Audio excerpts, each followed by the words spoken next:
Iran. They're Kurdish separatists based in Iraq and an offshoot of PKK, of course. So Iran believes that those groups have managed to smuggle weapons into Iran to try to arm protesters, and this is what has led to the violence and of course, fierce clashes between security forces and protesters. We have seen some footages circulating on social media showing some gunmen firing and shooting in the air as a sign that they're ready to engage in a fight with security forces. So these are very worrying to the Iranian officials. They're now alarmed by the scale of these protests and how quickly it is spreading across the country. So it started as economic-driven protests calling for proper management of the country's economy or curbing inflation and improving the value of the Iranian national currency, the rial. Yes. But it snowballed into now a nationwide violent protest that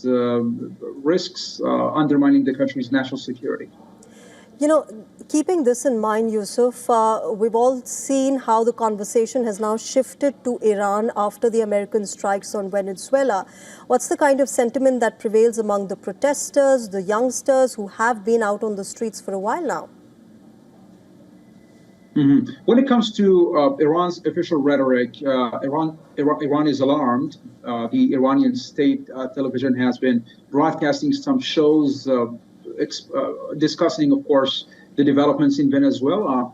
So from those shows and from Iran's official rhetoric, it seems that the country is alarmed by what happened in Venezuela because Maduro is Iran's ally, is Iran's actually best ally. Yes. They have these energy transits that they've been engaged in. Some Iran was engaged, of course, in construction and infrastructure development in Venezuela. So it's losing a key ally there. And it was regarded even by American commentators as Iran's backyard in Latin America when it comes to Iran's influence there and its ties with the United States. So yes, for Iran it's alarming, but when it comes to protesters, there are some mixed reactions to the capture of Maduro and the strikes on Venezuela. Some view the strikes and some view the U.S. engagement in Venezuela as a good signal. The Iranians now believe that they need some publicity, global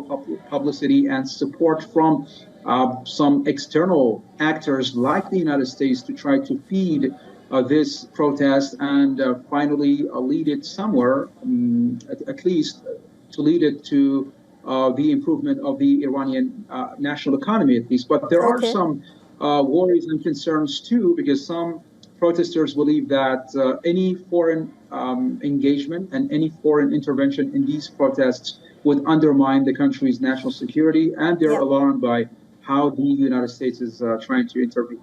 All right, so we'll have to wait and watch what happens next. Of course, all eyes are on